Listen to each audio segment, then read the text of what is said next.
What's going on, guys? I wanted to do a little quick video for you guys today on something so small but yet so very powerful, and it's the ability to understand. We have this tendency to apply the meaning we think is right to a particular person or situation, right? Very rarely do you find we open up ourselves to what the truth really is of the situation. And that's because we're egotistical. As human beings, we somehow believe that our version of right is just a little bit more right than other people's versions. And this happens a lot of times in relationships. That's why when people ask us for help, we don't ever really do a good job of giving them the help they need because we're not listening to what that need is in the first place. I can't tell you the amount of times that people sit down with me in my office and they say that they don't feel as if their spouse truly understands what it is they need from them. And I get it. Because imagine giving yourself to someone, pouring yourself out to someone in a moment of vulnerability where you feel like all I want this person to do is hear where I'm coming from.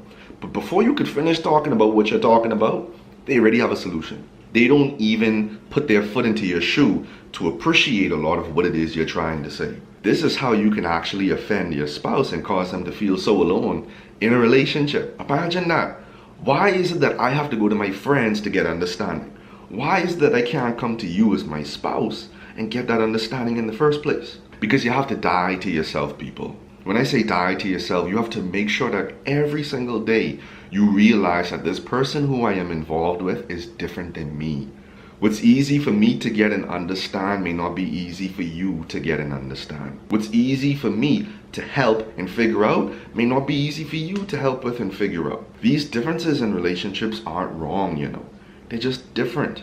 And it's this diversity in relationship that actually allows us to experience true happiness. You know, I'm a laid back kind of guy. I've always been one to take it slow. I've always been one to kind of enjoy things. I've never been too pressed by deadlines or having to do something. I didn't like it. But my wife is different. She's a bit more by the book. She's very disciplined. Because of those differences, I was able to grow as a person. Because of our differences, I was able to embrace this and see how that can help me instead of being so different and far away from me.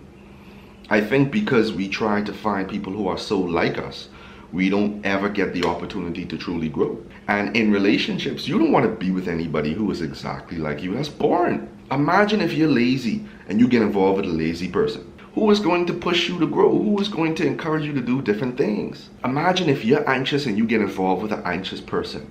Who in the world is going to be the calmer in that relationship? And so the only takeaway I want you guys to get from this video is to remember that differences aren't wrong. They're just different.